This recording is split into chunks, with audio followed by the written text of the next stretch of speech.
I am mistaken as I write this. I was released by the police less than 2 hours ago, and I am compelled to record the events of the past day and night as quickly and as accurately as possible. In some ways I want to forget, but I know I cannot.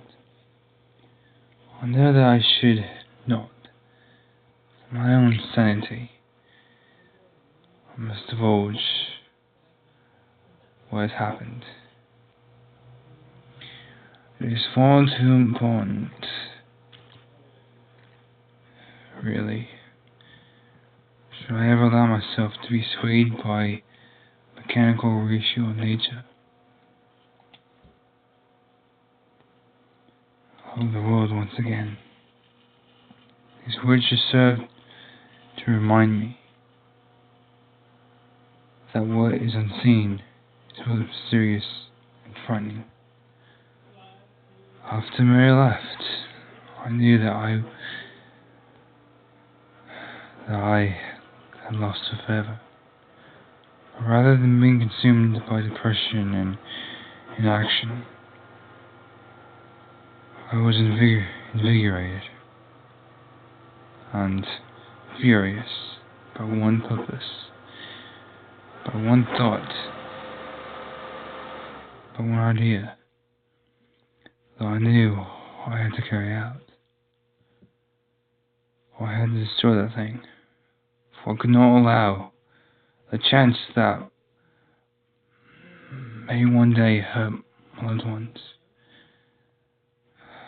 or desecrate the innocence of another child. I also knew that I faced death, but feeling that I had already lost everything, there was a small price to pay. It is said that revenge is a dish best served cold, but having waited my entire adult life to be rid of this thing, its memory and shadow that it had cast upon me, I met the proposition of killing this fiend, this corrupt and perverted force, with a smile on my face. That night it would be dead, even if I had to drag it to hell with me. Busying myself for the next few hours, I packed a bag of roller to Mary and my family, explaining that what had happened and that they weren't to blame. I phoned my mother and father, then my brother, just to hear their voices one last time, but did not let in on what I thought I may never speak to them again. My brother had intuition that led to her to ask if anything was alright. I smiled and told her I loved her before reluctantly saying goodbye. About 7 o'clock, I made my way out to the car. The sun had already set and the street seemed dead quiet. It was eerie, quiet, as if a scene from an unhymned funeral. I sat in the driver's seat, leaving the door on the other side open, awaiting my most unwelcome passenger. By 9 o'clock, nothing out of the ordinary. Good. The place remained deserted, and the cold night air flowed through the open door, beginning to bite. As I sat there,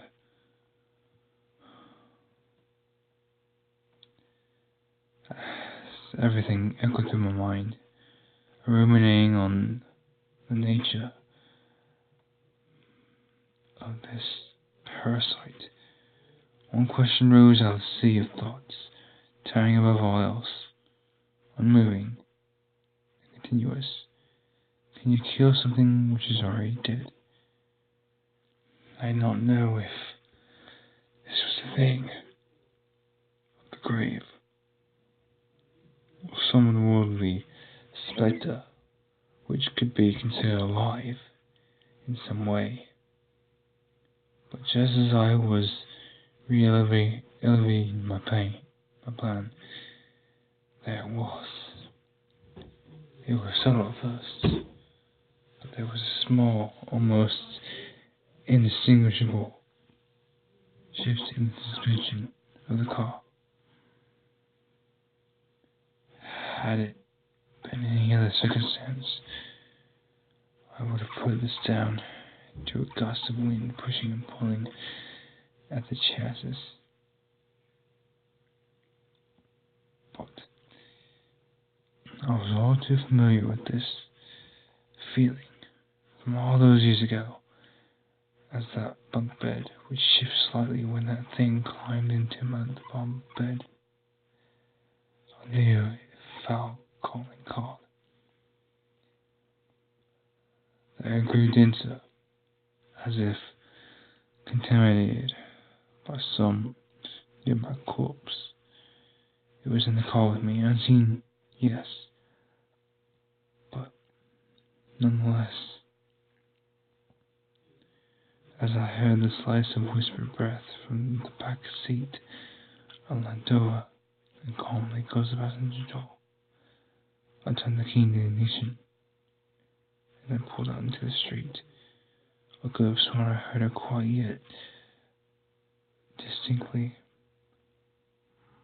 Martha's snigger, as of something mocking me. Did you know what I had planned for it? Did it know everything? Our destination was not far, but the rolling hills through which our taken country road penetrated rose up and diminished with regularity. A stark reminder of the ominous isolation of night. Occasionally on the way, I could hear something from behind. I refused to look for that thing in the dark. Patience. It would not be long before I was confronted. The irony hit me. I was worried about scaring off the same thing which had terrified and tortured me as a child. I had to be restrained, and so drove carefully and calmly through the countryside, so much was on this, hoping that my earthly passenger would not suspect me. I arrived. The rails of the car struggled and slid on the undergrowth as I headed off the narrow country road. The landscape had opened up, and I looked at the broken and rotten trees behind me. I left that it was fitting to come to this bleak place in the cold night to destroy that bleakest of things.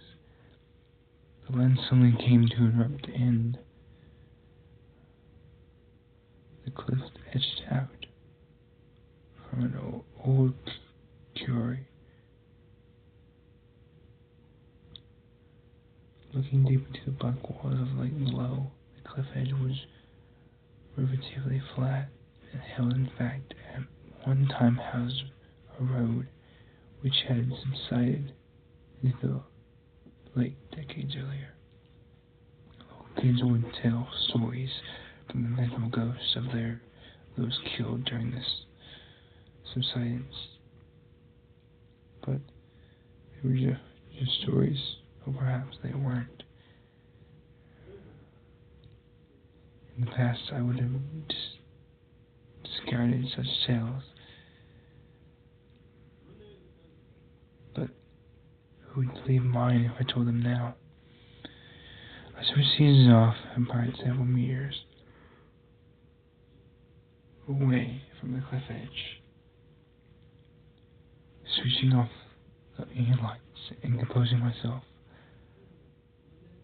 for what would come. I sat in that car for what seemed like a lifetime, The only company given to me was the occasional splash of water against the cliff below. I waited. The thing was small. That was no doubt. It was toying with me, relishing the pain and torment it caused me only sometimes felt coldly frozen until it could. For this reason, I knew it would suspect me, or perhaps even flee if I brought the call too close to the cliff's edge. I had to wait for it to attack, let it feed, let it reveal and gorge myself in on it. Perhaps then it would come, it would not notice, as I slowly plunged the car into the dark, icy water below. I was going to drown that jerk. I had appraised the potential consequences in my head and the reason that would be in the moment. I see in the moment where I would have a slim opportunity to escape the car just before it reached the edge. Mary and I used to go there occasionally, a place to be together away from everything else, and not look nearly as taut during the summer stay.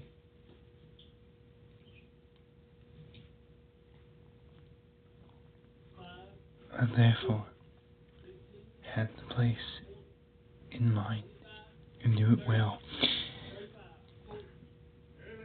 The jog was at least 30 feet to the depths below, and I did not want to be in that car as it hit the water, nor jump inside with that abomination. I waited, then I heard it, slowly at first, and then increased in rate and volume. A rasping, wheezy breath from behind. Strangely, it sounded more louder than before. Each breath a struggle, filled with fluid, rotten and decayed. A shiver ran up my spine. A rank, foul smell began to fill the air. The breath drew closer from behind. My heart began to race, beating hard and fast as I looked up and saw the white screen begin to ice up from inside. I could see my breath, a natural thing indeed. But what was unnatural was the breath visibly moving across my face from the side. I turned slowly. I wanted to cry. I wanted to leave, run into the night, but I had to stay. I could not allow it to escape. It was sitting in the passenger seat. I was staring at it, and it at me. My silver glimmer darkness, contorted, gaunt and seized as if fighting everything. It slowly moved towards me. One bony leg cracked and groaned as it slid over my lap and then onto the other side. Oh God, it was sitting on me. I hit and pulled myself in close to me, and though a sharp of light provided by the moon, I saw its face. Skin over its jagged features. Glassy eyes stared deep into me as its grin spread up across its face, unnaturally wide, as the result of a half-rotten flesh exposing the rotten muscles, broken teeth, and shitters of its wrist.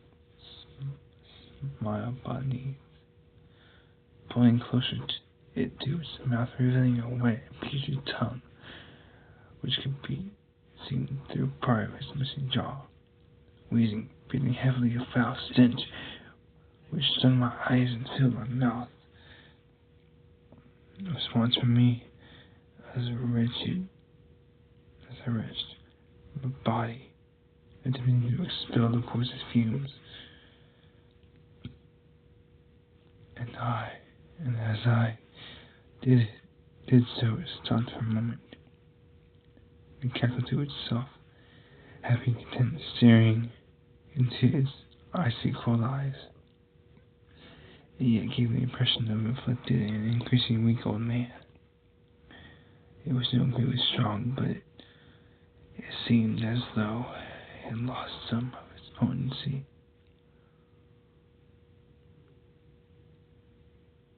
Perhaps leaving then, the room was somehow affected it. Its long protruding fingers caressed my face, and then, as a show of intent, it stuck one of them deep into my shoulder. I screamed as it bent and twisted inside me. The roaring fiend moved its finger to cause the maximum amount of damage and pain that it could.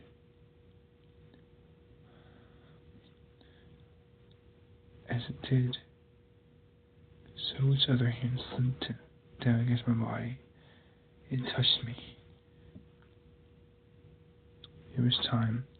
With my free arm, I turned the ignition and felt my shoulder was still pinned to the seat. I managed to fight through the pain, put the car in gear, and took off as fast as I could. The creature flayed and screamed. It attempted to climb over me into the back seat, but I held on with all my strength. The thoughts of what I did to Mary enough to fuel my rage. We raced towards the edge of the cliff, and I eyed the driver's door frantically.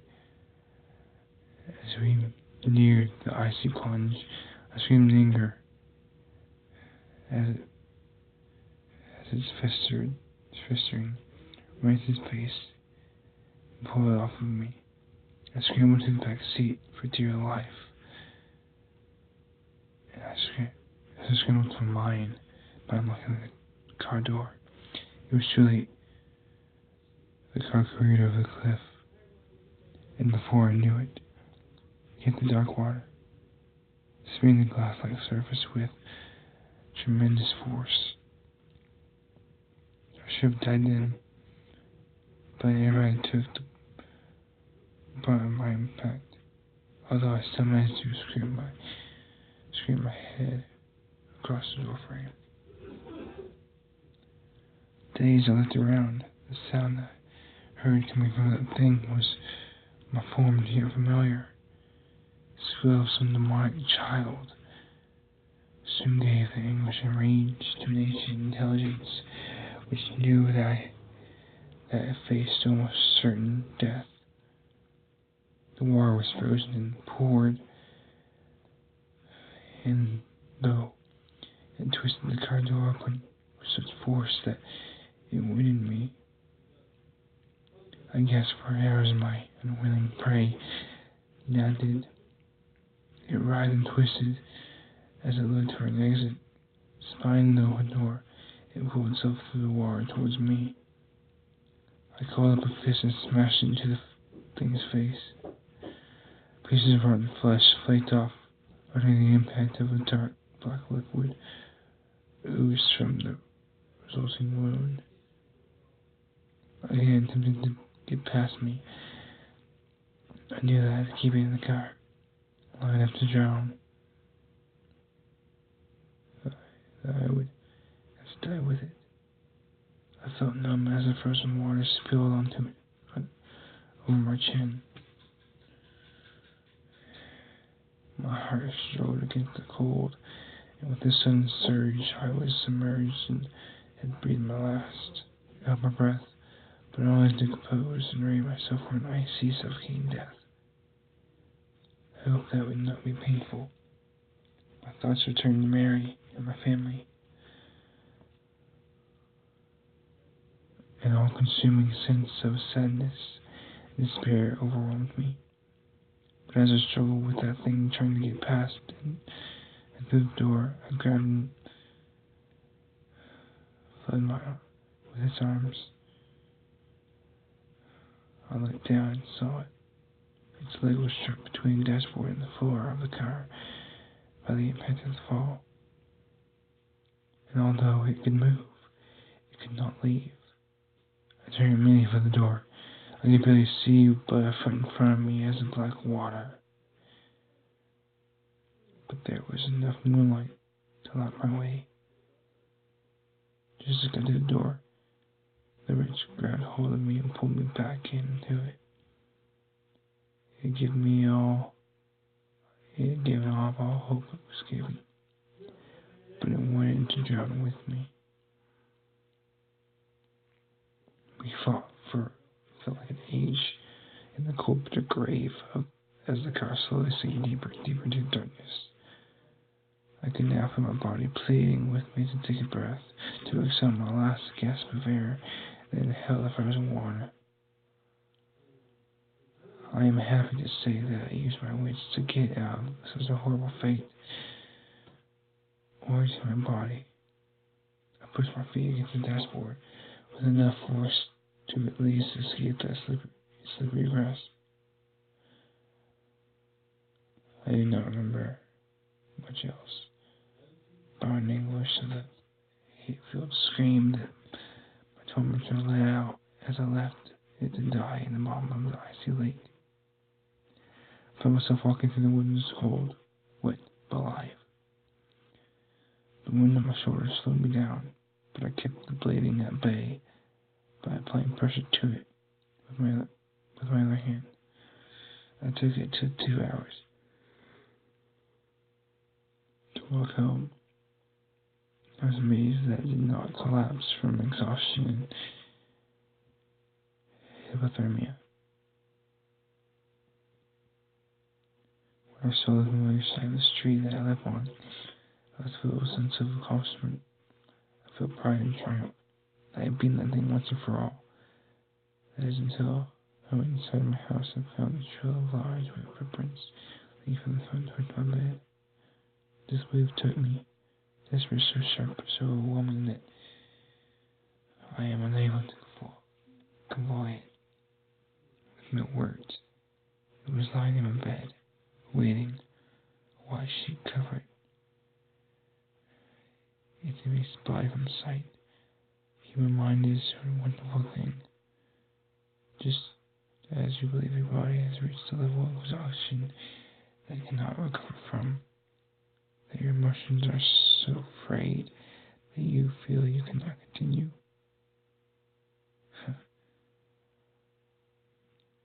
A thought springs of miraculous from weary mind. Let it rest for now. I quietly crept through the dark and picked up my wallet, which had left a small coffee table for the center of the living room. Leaving the door unlocked, I left to attend the new plan and returned an hour later. Without a moment's preparation, I slipped into the spare room where I lay in the solid bed, waiting. I was sure that this was the end game. That instead of toying with me, it would come for the kill.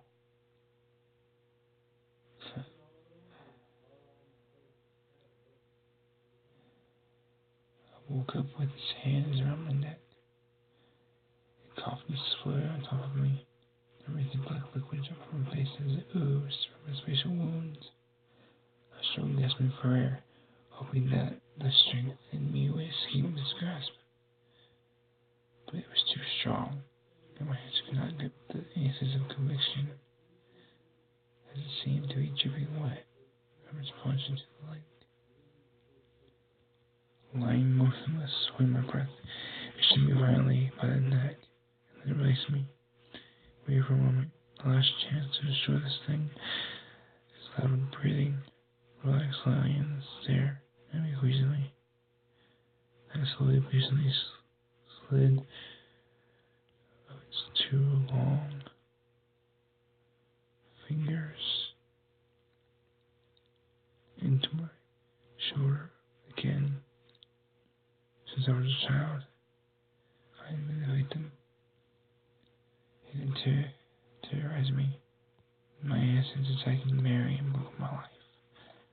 I could not stand it anymore. It grinned at me, mocking my very existence, making light of pain and the agony it had caused. From my pocket I pulled out a lighter, lit it, and threw it at the wretched thing. It writhed and screaming in agony. Parts of its flesh tumbled away, searing into nothing from my very eyes. I almost felt sorry for it. Let it burn. The fire had gone out of hand. Thankfully, I never heard the screamers and saw smoke going in the fire brigade. I remember nothing of how I saved. I believe that was my rationality which saved me. My logical thought which allowed me to destroy just an evil. But I will never escape the conclusion that there is much more to life beyond the veil. Out there in the darkness, it is a world I have seen and do not care to revisit. But tonight I will rest, and tomorrow I will build my life again with the confidence that my unwelcome guest is gone forever. I can feel it, I know it.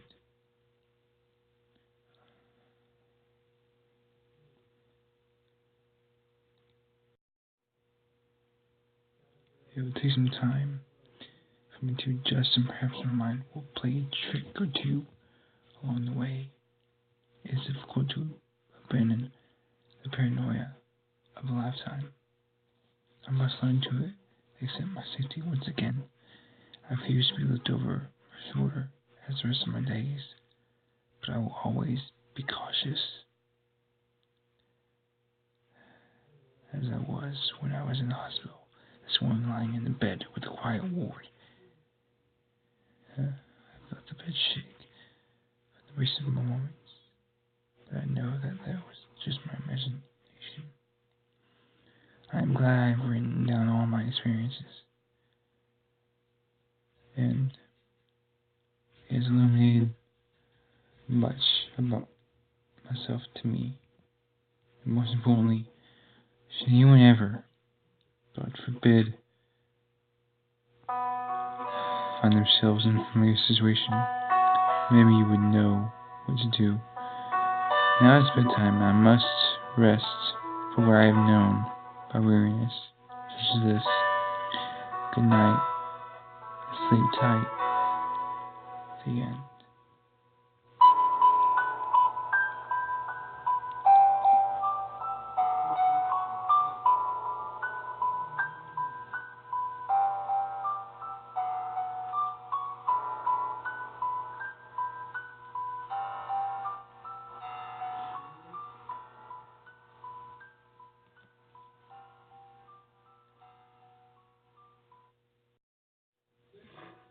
Anyways, Brian here. So, I came because of the series, and I just want to say, thank you guys so much for sticking with us to the end. This is the end of the Bedtime series. I'm sorry I couldn't get to it earlier, but there is something I want to say. It's all because of you guys that we can actually do this. And the channel wouldn't be the same without you guys. And I just want to say thank you guys so much for doing this. Staying with us this long, staying with us until the end. It's like nothing else could compare to this. And also, guys, I think that the only reason we get to do this is because you mates are the only thing that we can actually count on. Because the channel is your home. This is where you want to be. This is where you live. But anyways, guys, I just want to say thank you so much. This has been really fun with Kenny, Brian, Dominic, Kenny, me, Dominic, Creeps. It's amazing. and we couldn't really put much more character. We couldn't really put any of the guys in here like Yuri, James, Jack, all them. That is basically because uh, they weren't here; they're somewhere else.